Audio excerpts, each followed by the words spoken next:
Dünyada bu global demokratikleşme prosesi heç kimin kefindən asılı olmayaraq devam edəcək. Dünyada ildən ilə avtoritar rejimlər zəifləyəcək, sıradan çıxacaq. Və o cümlədə Azərbaycan hakimiyyəti də zəifləyəcək və sıradan çıxacaq. Hə, nə qədər davam edəcək, o bizim xalq olaraq mövqeyimizdən asılıdır. Bunu çox açıq ifadə edirəm. Azərbaycanda demokratikləşmənin önünü açmağın iki yolu var. Ya Azərbaycan xalqı biz müxalifətə böyük kütləvi dəstək olacaq.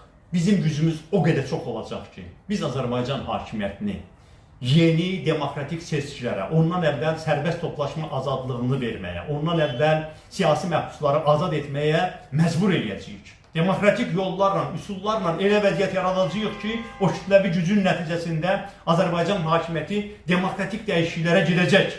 İkinci yolda Azərbaycan xalqı özü təşəbbüsü götürəcək üzərinə. Gürcüstan xalqı elədiyi kimi. Gürcüstan xalqı bu günləri təşəbbüsü necə öz üzərinə götürür?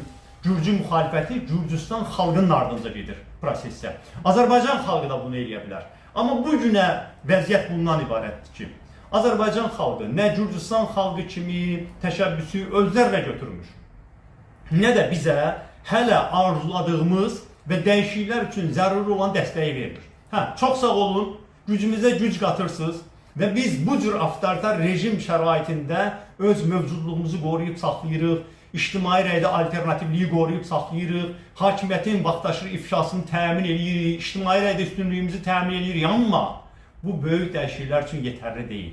Böyük dəyişikliklər üçün sıralarımıza daha kütləvi axın olmalıdır. Biz o qədər böyüməliyik ki, Azərbaycanda yeni situasiya yaradaq və Azərbaycan hakimiyyəti artıq məcbur olsun ki, demokratik keçiddən başqa ölkədə çarə yoxdur.